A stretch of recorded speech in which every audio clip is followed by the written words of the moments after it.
ఓం శ్రీ గణేశాయ నమ. శ్రీ సరస్వత్యై నమ. శ్రీ పాదవల్లభ నృసింహ సరస్వతి.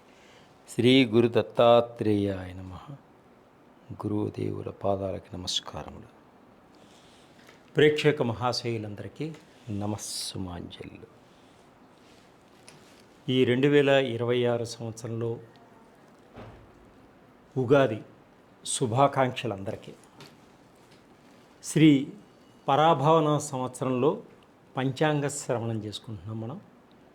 ఎవరు రాజు, ఎవరు మంత్రి, ఎవరు సైన్యాధిపతి, ఎవరు ఏ పోస్టులో ఉన్నారు, ఎటువంటి ఫలితాలు ఇస్తారు, మనకి ఈ సంవత్సరం మనకి ఏ విధంగా ఉంటుంది అని మనం ముందుగా తెలుసుకున్నాం. ఈ సంవత్సరం ఉగాదికి రాజుగా గురువు, మంత్రిగా కుజుడు, సైన్యాధ్యక్షుడిగా ఆర్ఘాధిపతి, మేఘాధిపతి చంద్రుడు, ధాన్యాధిపతిగా బుధుడు, సైన్యాధిపతిగా శుక్రుడు, రసాధిపతిగా రవి, నీరసాధిపతిగా గురువు. 7 ఆధిపత్య ఉన్నటువంటి గ్రహాలన్నీ శుభగ్రహాలుగాను, 2 ఆధిపత్యములుగా కలిగినటువంటి గ్రహాలు పాపగ్రహాలుగా ఉన్నాయి. అంటే ఈ నవనాయకులు ఏ విధంగా ఉన్నారో ఈ సంవత్సరం మనం తెలుసుకుందాం. గురువు రాజుగా ఉండడం వల్ల కేంద్ర రాష్ట్ర ప్రభుత్వాలు కానీ కేంద్ర ప్రభుత్వాలు కానీ కొంత ధర్మపదంగా ముందుకు సాగడం జరుగుతుంది. అంటే నీతిగా నిజాయితీగా కొంత భాగం ముందుకు సాగడం జరుగుతుంది. అలాగే మూసివేసినటువంటి పెద్ద పెద్ద పరిశ్రమలన్నీ కూడా తెరవడం, ఎంతోమందికి ఉద్యోగ ప్రాప్తి కలగడం, జీవనోపాధి కలగడం కూడా జరుగుతుంటుంది. అలాగే జీవన విధానంలో కొత్త మార్పులు జరుగుతాయి ఈ సంవత్సరం. అలాగే బ్యాంకింగ్ సంస్థలన్నీ కూడా ప్రజలకి దగ్గరవుతాయి, రుణాలు ఇస్తారు, వారికి కావలసిన విధంగా వారు సహాయ సహకారాలు అందిస్తారు బ్యాంకింగ్ వాళ్ళు.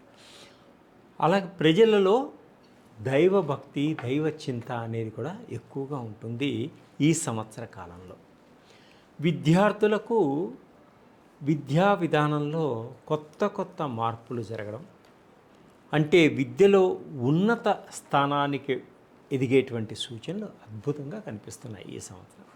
అలాగే విదేశాలకు వెళ్ళాలి, విదేశాల్లో కూడా ఉండేటువంటి వారికి కూడా కొత్త ప్రణాళికలు కూడా ఏర్పడే సూచనలు కూడా కనిపిస్తున్నాయి. పారిశ్రామికవేత్తలకు ఒక క్రమ పద్ధతిలో, ఒక బాణీలో ఉన్నత స్థానానికి ఎదుగుదల కనిపిస్తూ ఉంది.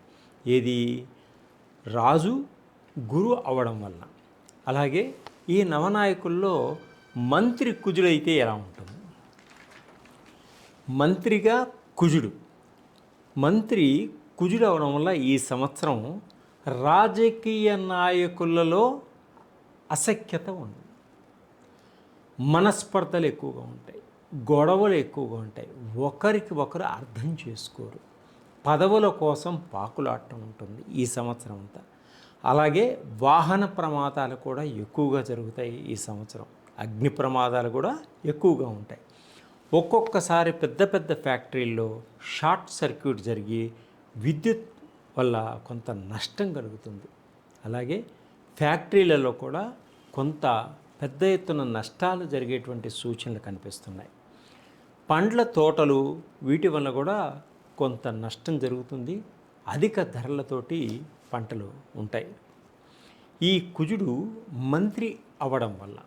అలాగే సైన్యాధిపతి చంద్రుడు సైన్యాధిపతి అయితే ఎటువంటి పరిణామాలు ఉంటాయంటే, రాజకీయ నాయకులకు పదవుల్లో స్థిరత్వం ఉండదు, ఒక పదవి నుంచి ఒక పదవికి మారిపోవడం జరుగుతూ ఉంటుంది ఈ సంవత్సరం. అనేక రకములైనటువంటి సమస్యల్ని ఎదుర్కోవాల్సి వచ్చేటువంటి సూచనలు కనిపిస్తున్నాయి.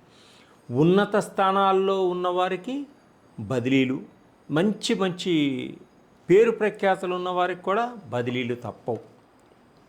నాయకులలో ఆంతరంగిక శత్రుత్వం ఎక్కువగా ఉంటుంది, శత్రువులు ఎక్కువగా ఉంటారు రాజకీయాల్లో. అలాగే రక్షణ శాఖ అధికారులు ఎప్పుడు అప్రమత్తంగా ఉంటారు. దేశం గురించి గూఢాచార శాఖ కానీ, నిఘా విభాగం కానీ అప్రమత్తంగా మనల్ని కంటికి రెప్పలాగా కాపాడేటువంటి సూచనలు కనిపిస్తున్నాయి ఈ సంవత్సరం. అలాగే భూమి వైపు కానీ, జలం వైపు కానీ, వాయు వైపు మార్గాల్లో కానీ రక్షణ శాఖ ఎక్కువగా బలంగా కంటికి రెప్పలాగా మన దేశాన్ని కాపాడుతూ ఉంటుంది. సైన్యాధిపతి చంద్రుడు అవ్వడం వల్ల, శుక్రుడు సస్యాధిపతి అవ్వడం వలన ఈ సంవత్సరం పంటలు బాగా పండుతాయి, పుష్కలంగా ఉంటాయి పంటలు. తెల్ల ధాన్యాలు, పొట్టు ధాన్యాలు, బియ్యం ఇవన్నీ కూడా ఎక్కువగా పంటలు పండేటువంటి సూచనలు కనిపిస్తున్నాయి. అలాగే స్త్రీ పురుషులు విలాసవంతమైనటువంటి జీవితాన్ని అలవాటు పడతారు. విలాసవంతమైనటువంటి జీవితానికి అలవాటు పడతారు. అలాగే వీరు లగ్జరీ లైఫ్ గడపడానికి కూడా అలవాటు పడతారు.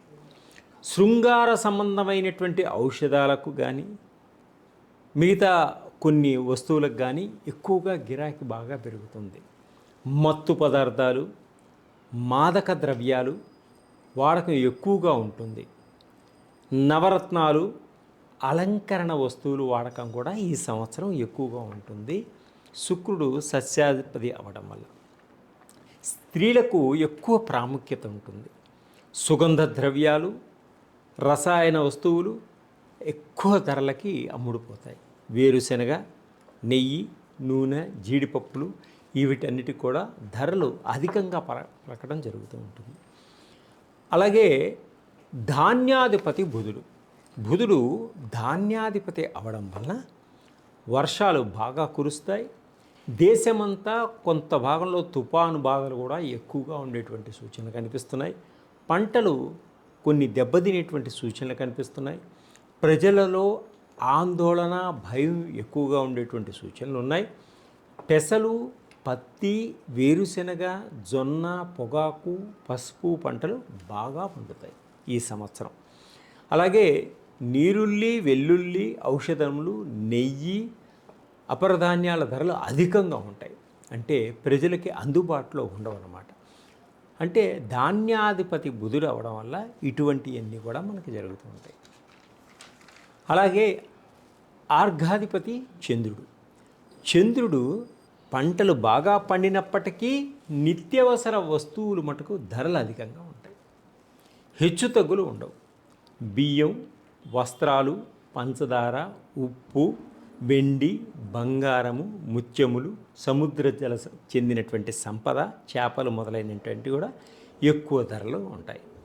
వెన్న, నెయ్యి, పాలు, పెట్రోలు, డీజిలు, గ్యాసు, కిరోసిన్ ధరలు అంచెలంచెలుగా పెరిగిపోతాయి.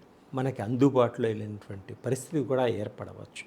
అలాగే మేఘాధిపతి చంద్రుడు అవ్వడం వల్ల వర్షములు కురియును, అన్ని రకముల ధాన్యములు విరివిరిగా పండును, అరటి, మామిడి పండ్ల తోటలు ఎక్కువగా నష్టం కలుగును. వరదలు, తుఫాన్లు, జల ప్రళయములు, వరదలు ఎక్కువగా రావడం వల్ల ప్రజలు భయ ఆందోళన చెందుతారు. పంటలకు వాతావరణం అనుకూలిస్తుంది. వెండి, బంగారం ధరలు అధిగమించుతాయి. వర్షములు సకాలంలో కురిసి పంటలు బాగా పండుతాయి. పాడి పరిశ్రమల అభివృద్ధి బాగా ఉంటుంది. పాల కేంద్రములు కూడా ఎక్కువగా ఉంటాయి. రసాధిపతి రవి అవడం వలన నూనె, నెయ్యి, బెల్లం, తేనె, పాదరసములు, ఆయిల్స్ ధరలు ఆకాశాన్ని అంటుతాయి.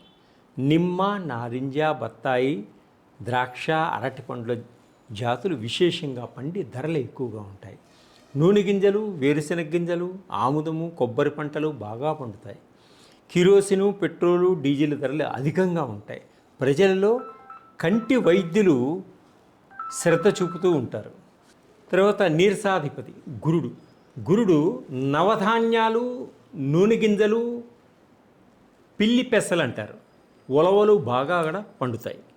నవరత్నములు, బంగారము, తర్వాత రంగులు, సిమెంటు, పంపిణీ వస్తువులు ఎక్కువగా ఉత్పత్తి అవుతాయి. మంచి గంధ ద్రవ్యములు, కర్పూరము, దినుసులు, జీడిపప్పు, ఖర్జూరము, గృహానికి సంబంధించినటువంటి వస్తువులు, శృంగారపు వస్తువులు, విలాస వస్తువులు ధరలు హెచ్చుతగ్గులుగా ఉంటాయి. అంటే కొంతకాలం హెచ్చుగా, కొంతకాలం తక్కువ ఉంటాయి. కాస్మాటిక్ సంబంధించినవి, లగ్జరీ సామాను, నకిలీ వస్తువులు, రోల్డ్ గోల్డ్ వస్తువులు కూడా ఎక్కువగా ఉంటాయి. రాళ్లతో కూడినటువంటి ఆభరణముల యందు ప్రజలు మంచి ఆసక్తిని చూపుతూ ఉంటారు. రాళ్ల వ్యాపారస్తులకు బాగా లాభాలు వచ్చేటువంటి సూచనలు ఉన్నాయి. ఈ నవనాయకుల యొక్క లక్షణాలని మనము ఇప్పుడు తెలుసుకున్నాం. అంటే ఉగాదిలో ఈ పరాభవన సంవత్సర ఉగాది నాడు ఈ నవనాయకులు ఏ విధంగా ఉన్నారు, మనం ఏ విధంగా వాళ్ళు ఉన్నారు కాబట్టి మనం ఏ విధంగా నడుచుకోవాలి అనేది మనకు తెలుస్తుంది. వాటి ఫలితాలు ఎలా ఉన్నాయి, ఈ సంవత్సరం ఎటువంటి ఫలితాలు ఉన్నాయి మనకి వీళ్ళ వల్ల, అది మనకు తెలుస్తుంది. సర్వే జనా సుఖినో భవంతు.